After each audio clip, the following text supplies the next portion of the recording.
It's time to put down all your hymnals, my Texans. I'm Jason Inman. And I'm Ashley Victoria Robinson. And we're here to review and recap Preacher Season 2, Episode 1, On the Road. And if you haven't seen tonight's episode, you might want to come back later because there will be plenty of spoilers. The episode begins with Tulip, Cassidy, and Jesse are driving on the road, talking, and then they sing, "Come on, Arlene." Then they get into a giant cop chase, and then they run out of gas. And Jesse makes all the cops do all these weird things with Genesis. And then the Saint of Killers shows up in an amazing action scene as the heroes get away at the last second. All right, let's talk about this. There's a lot of really cool stuff. All right, first off, we start off Preacher Season 2 with a fun beat, getting to know Cassidy and all of them and stuff like that. And they don't want to sing the song, and then they do sing the song, and then they get... It's a bad song.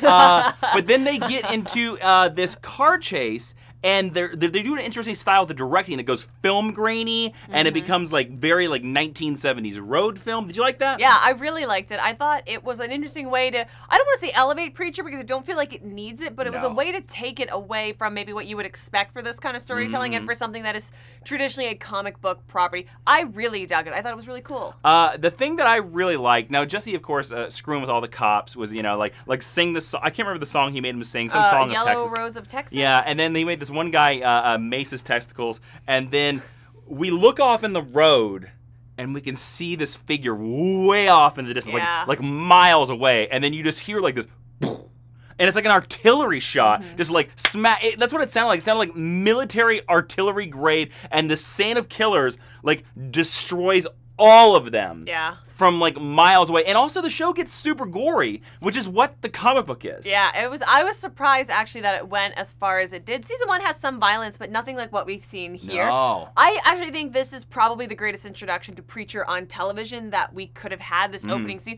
My only gripe is actually something that you pointed out when we were watching, is that Cassidy's hand is in direct sunlight. For like one single scene. Yeah. But overall, I would say like the humor that is derived from Cassidy trying to stay out of the sun. We can move past well, that. I did bring that. I wrote that about the note. There is a scene where he's standing there like this when he first gets out of the car, and the sun is across his bare hand, and you're like, "You're in the sun, dude. You're in the sun." But I'll give it to them simply because the next cut we see that African American cop like helping him with the and he was like, "Here you go, son." He's like, "Oh, thank you very much. Thank you very much." Also, I mean, the constraints of filming are what they are, and on the whole, it's mostly not that. Yeah. At a gas station, Cassidy helps Tulip get the taste of blood out of her mouth, and then the Saint shows up hours later asking for Preacher and then pulls the man's tongue out. Jesse goes to meet his friend Mike as Cassidy wants to tell Jesse about him and Tulip, and then they find a girl in a garage. And then we find out that Preacher Mike puts his parishioners in a cage to help curb their urges like Instagram. Then they tell Mike that God is missing, and Mike reveals that he can't help Jesse. All right, I really, really enjoyed the scene between Cassidy and Tulip where she was like grabbing apple juice, I believe, and he's like, no. And then he's like, here, have some hot sauce and some Yoo-hoo. Yeah, because I super like vampires, so Cassidy's inexplicable vampirism really appeals to me. And it's such a great story beat because of course he would know how to get the taste of blood out of your mouth. They followed up by him murderizing a little kitty, which I was a little less enthused by. I actually, to be honest with you, I thought they were gonna have Cassidy eat one of the cops. So did I. When he, in the previous scene where he pulls the body under to try to stop the truck from, I thought he was just gonna eat the guy. I thought he was gonna eat the guy because he was like, oh, I've been burned a little bit. I need to feed, This is how I'm gonna heal. So that was really good. Nice little beat, especially since we are now entering the conflict, which is a main thrust of a lot of Preacher, that Cassidy loves Tulip, and Tulip does everything she can to hide it from Jesse. That is an ongoing running plot line. Did you like Mike? Now, I do not remember the actor's name, but he is a character actor that I've seen in Star Trek. I've seen him on 24. I've seen him in The West Wing. He's always great. I actually enjoyed him as angry Preacher Mike. I liked him because, like you said, he plays this similar archetype, although this is actually a pretty good guy turn for this character. He's usually a much bigger jerk than this. I'm always down for this. I'm so sorry, I don't know the actor's name, for him showing up. I don't know if Preacher Mike's a character from the comics, so I have not read all of Preacher Mike is not in the comics. But I like seeing somebody who is related, obviously not biologically related, to Jesse. And then I thought that the way that they sort of open up what his version of preaching and like a theological scholarship was really, really funny because it does oddly enough for this universe, come from a good place. And it's interesting to see that even when they're with someone who means so well, like the triumvirate of Preacher, still can't actually behave like real people. I really enjoyed him, and I thought him standing up to the Saint of Killers was pretty badass. We then see Tulip looking at photos of John Custer and Jesse's mom, and we find out more about Jesse's mom's family, the Langelles, and then Jesse mentions that he doesn't really talk to that family as we see a chest underneath water. Now, during the episode, this is a major Preacher comic book Easter egg, so much so that I reacted to it. Now, the reason for the Langelles, Ashley, if you don't know, they are a French family. They're a very religious family. They are Jesse's grandmother.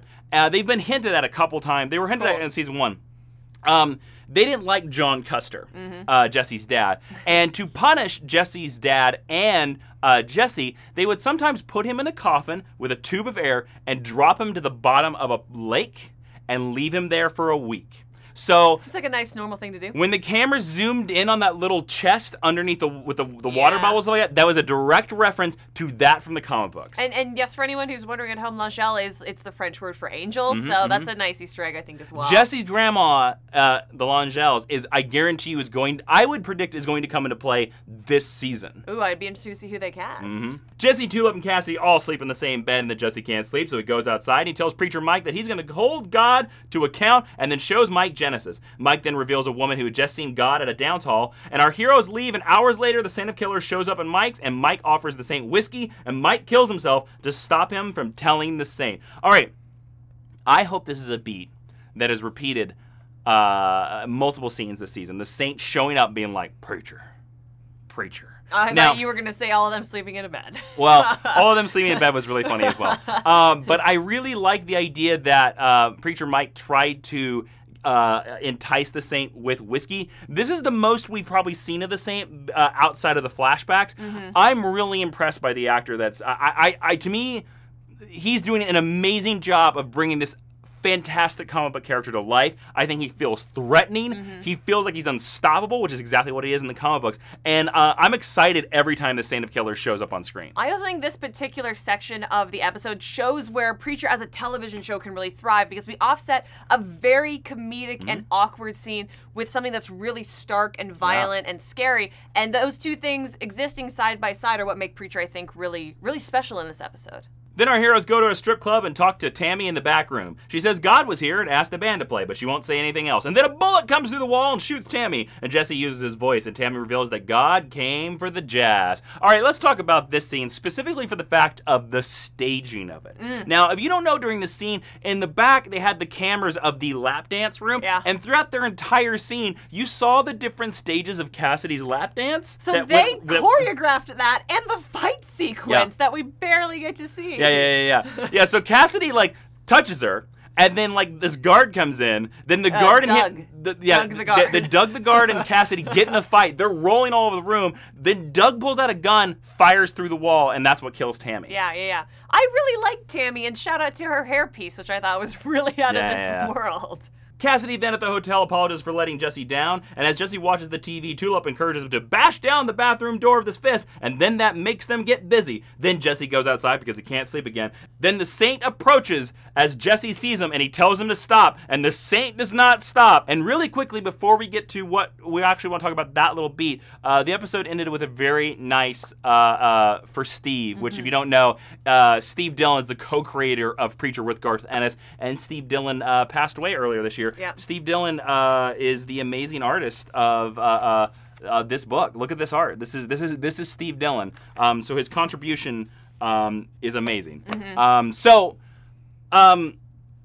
I don't know what that bathroom scene was about. I'll tell you exactly what that bathroom scene was about. All right. That bathroom scene is Tulip's plotline through this whole episode, where she's pushing against Jesse, talking about consent. Do you think she's getting him angrier again, or trying to turn him back to what he was? Maybe a little bit. I think that is a shorthand. I think that is a joke that exists between them for, like, I want you to sort of come to me right now. And I think it's her showing him this is what consent is versus what he's been doing with Genesis. Because she's welcoming him and she's inviting him to come at her, basically. I never saw it that way. Well, all right. Well, maybe that's my unique female perspective. I will say this. One of the things that is amazing about Preacher is the cinematography. That final... I saw a clip of this like a couple weeks ago. The final shot of the Saint coming in and out of the lights on the road was awesome. Now, there is interesting. I kind of wonder if we're going to find out that this last scene is a dream. Now, why would you say that? Because in the comic books, Jesse can stop the Saint. And he doesn't stop during the sequence. And he tells the Saint stop twice. Now, unless we're going to find out that the Saint has earplugs in, maybe that's possible. But the Saint and Jesse's relationship is a big part of the comic books, and Jesse's only able to do that because of Genesis. Can we also talk about the ad for the Great Ganesh that's on the TV in the background of both his and Tulip's room and Cassidy's room? Because, it's the angel from season 1. And Jason actually pointed that out to me because he doesn't turn all the way around. I caught him, but there's no way that you drop that twice and then don't pay it off. So I'm actually really hoping that we go to that casino and we get to see that. I have a feeling it's next episode. I'm really looking forward to it. I actually expected it to be in this episode, but I think it's going to be in the next episode. All right, cool. So we got through this episode of Preacher. Let's go straight to our rating. Ashley, based on a scale of 1 to 5 Sheriff stars, what would you give On the Road for Preacher? I almost went Willie Nelson. On the road again. Come on, Arlene. It's not a good song. I kind of can't believe this based on most of our ratings from last season, but I'm giving this 5 out of 5 Sheriff stars. I'm not a huge Preacher fan for the comics, but this is such a great... Santa Killers. It's such a great adaptation. This is what the Preacher TV show should be. More of this. This should have been the pilot. Yeah. I thought it was really, really wonderful. How about you? I agree. I would also give it 5 stars. I thought this was a solid episode of Preacher. I thought it was engaging. I thought a lot happened. There was tension. There was drama. And I felt that this, again, felt like the comic book more so than anything we saw in season 1. And I agree with you.